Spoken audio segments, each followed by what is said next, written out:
My name is Lady Charmaine Day. A little bit about me. I'm originally from Roosevelt, Long Island, home of Eddie Murphy, Public Enemy, Howard Stern, Dr. J, and my family.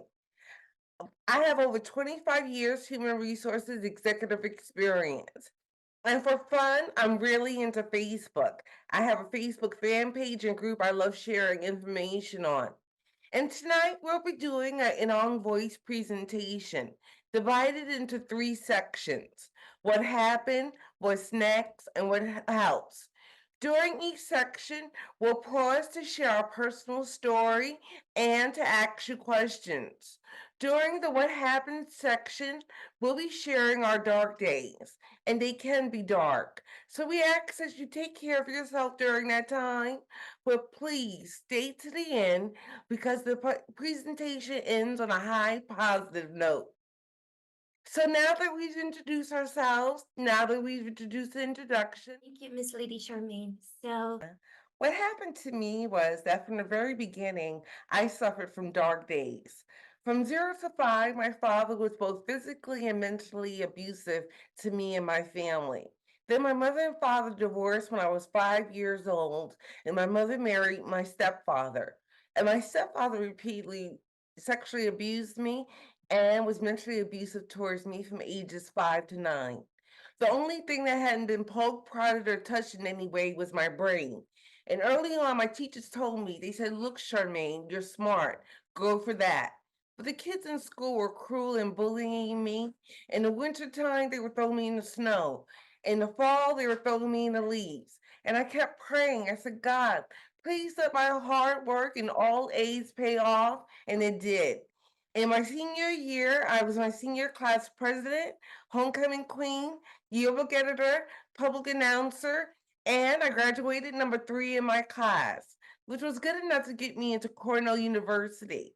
At Cornell, I worked 2 to 3 jobs, and I was very active in student life.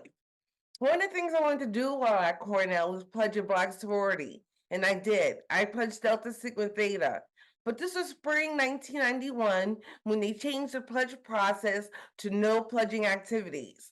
However, for 13 weeks, me and 12 of the girls went through a pledge process.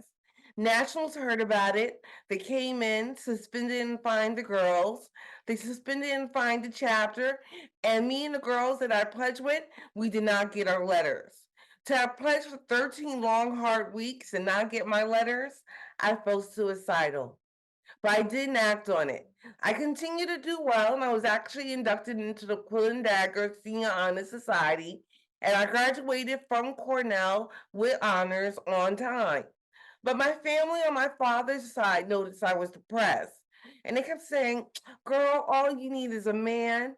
A man will cheer you up and make you feel better." So they set me up on a blind date with a friend of the family who asked me to marry him 4 months after dating me.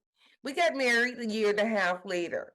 And I would say that that relationship wasn't the greatest. He was always treating me like I was nothing, and I felt like I was nothing. So it was November 1997. I hadn't slept for 3 days trying to figure out how am I going to get out this marriage. I started walking fast and talking fast and having speeding irrational thoughts like, "Hey, I'm Wonder Woman and I can change the world." I went on my job. I was working in human resources. I called a meeting of all the secretaries and I told them, "Look, you're all incompetent and fired." They looked at me like, "What?" Then I went to Columbia where I was working on my master's. I told my teacher, "Sit down, shut up. I'm smarter than you, and I'm running the class today." He took one look at me. He said, "Something is wrong with you." He called my husband, and my husband and family took me to the psych ward, where I stayed for 2 weeks. I was diagnosed with having bipolar disorder. When I came out, my hands were shaking, I was drooling, I was staring into space, I couldn't color coordinate, everyday activities was difficult, even sex was difficult. So being diagnosed bipolar disorder and then being hospitalized 10 more times after that is what happened to me. And what helps me is in terms of acceptance, treatment, and coping. In terms of acceptance, in 1997, when I was first diagnosed, you couldn't get me to believe I had a mental illness. I thought, given my history of trauma and abuse, that I had a nervous breakdown or a meltdown. So, for the first 5 years of my diagnosis, I was like, no, no, no, no, no, no, not me. I don't have a mental illness. Then in the fifth year, I stopped taking my medication for bipolar disorder and I immediately ended up in the psych ward for a month. And my mother came to see me and she was like, look, I have diabetes. It's a medical condition just like any other. I take my medicine, I am well. You have Mhm. bipolar disorder. It's a medical condition just like diabetes. You take your medicine, you'll be fine. Your family and friends love you for who you are. Hearing that bipolar disorder was a medical condition just like diabetes, I came to acceptance. I came to further acceptance when I learned about famous people who have bipolar, like DMX, Jean Claude Van Damme, Nina Simone, Beethoven, Catherine Zeta Jones, Mariah Carey, Carrie Fisher, Demi Lovato, and Sting. And because depression is part of bipolar, hearing that Janet Jackson, Alicia Keys, Dolly Parton, Serena Williams, and Dwayne Johnson, The Rock, had depression, I'm like, I'm in good company. So acceptance came easier then, which helped me deal with my treatment. It took 15 years for them to get my medicine correct. So during that time, I suffered from severe side effects, including my heart stopping 4 times. I had severe seizures. I went up to 215 pounds, down to 100 pounds, back up to 215. But finally, they got my medicine correct, and that consists of me taking an antipsychotic, anti anxiety, and antidepressant. What they learned about me was a category of mood stabilizers was causing me to have severe side effects, and I can't take that. I see my psychiatrist once a month, and I check in twice a month with my therapist, and I check in every single day with my friends and family. And that's what helps me have a supportive community around me. I also try to make medicine time fun for me. So when I go on trips, I collect shot glasses like this. So when it's time for me to take my medicine, I'll get out a cute shot glass and I have some water and some juice and I'll go, this is me loving liking me. And if I have to take my medicine and I'm on the road, I have this cute Coach pill box. And people ask me all the time, they're like, what is this for? I'm like, this is for my medicine. And if you have to take medicine, you can get a Coach box too. So by making medicine time fun for me, I make my treatment work. And coping is what I do to stay well. And the first coping strategy I implemented was learning to love and like myself and to accept myself and to treat me with love and care and commitment. And it took a lot of self help, reading the Bible, and therapy to get to this point. But now I love myself. And I say positive affirmations every single day, like God is in control. He did make a mistake when he made me, and everything is going to be fine. The second coping strategy I practice is forgiveness. I've forgiven everyone who's done something wrong or negative towards me. And by doing that, I feel at peace and able to cope. I also journal or write in a diary. I've been writing in a diary since I was 5 years old. So, two things: I have a lot of books to help me out, and I have a lot of information to help me be better, which is really positive. I also exercise and eat healthy. Remember, I told you I went up to 215 pounds. Well, by eating healthy and exercising, I have lost and kept off for the last 10 years 80 pounds, something I'm very proud of. I also practice keeping the kid in me alive. I'm 53 years old, so I'm a child of the 70s. So I went back and collected childhood toys like the Snoopy Snow Cone machine, the My Little People with the My Little People schoolhouse. I got this Cabbage Patch doll my mom got me when I was 9. And I have over 250 African American Barbie dolls. And Mattel must have heard about it because of two things. They made a Barbie movie, na na na na na na na na, and they made a Barbie that looks just like me. I also do acupuncture. Acupuncture helps with arthritis in my hands and knees and the bipolar in my head and menopause that I go through. I also do pet therapy. I have an emotional support dog named Porky Poo, who I love and treats me with respect and unconditional love every day. And lastly, I do spirituality. I read my Bible every day and I pray every day. And by doing so, I feel connected to God and able to cope. And we have to move on to what's next.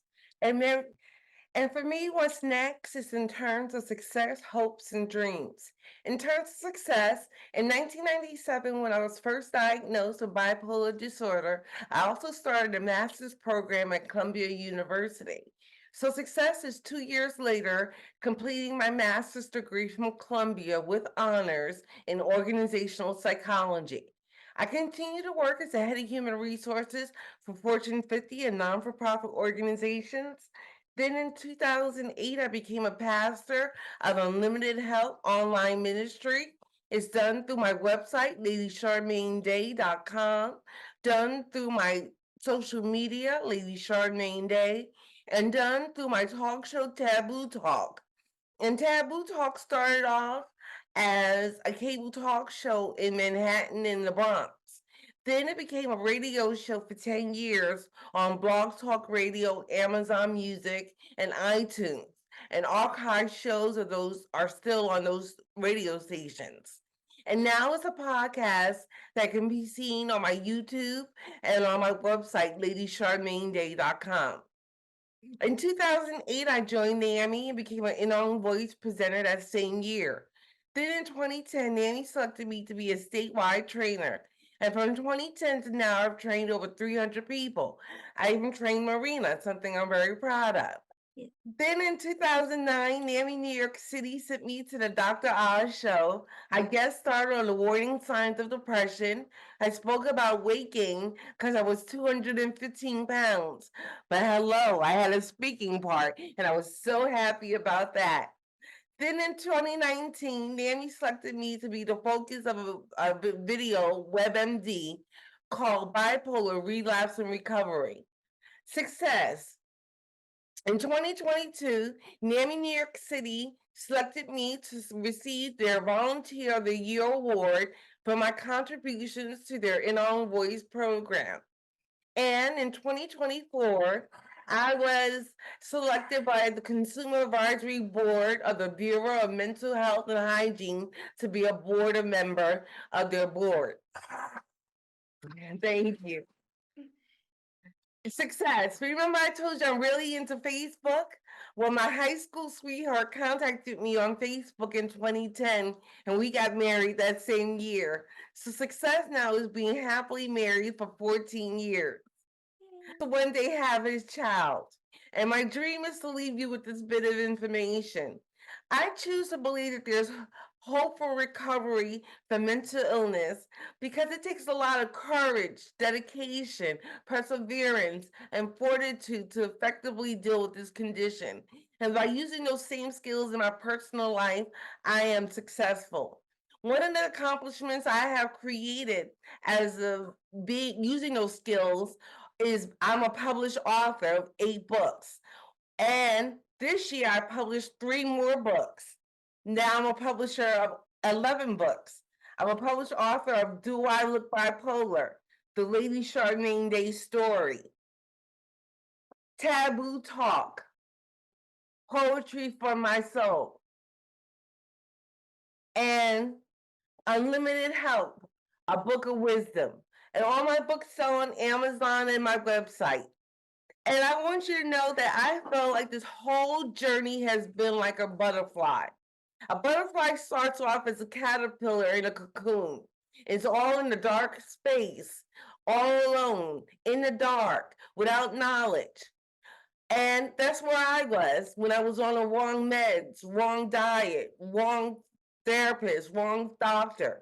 But once I got the right therapist, right doctor, acupuncturist, eating the right foods, and being healthy, I became A butterfly. You got me too. I became a butterfly, and best life ever. And I want to hope and encourage you to do the same.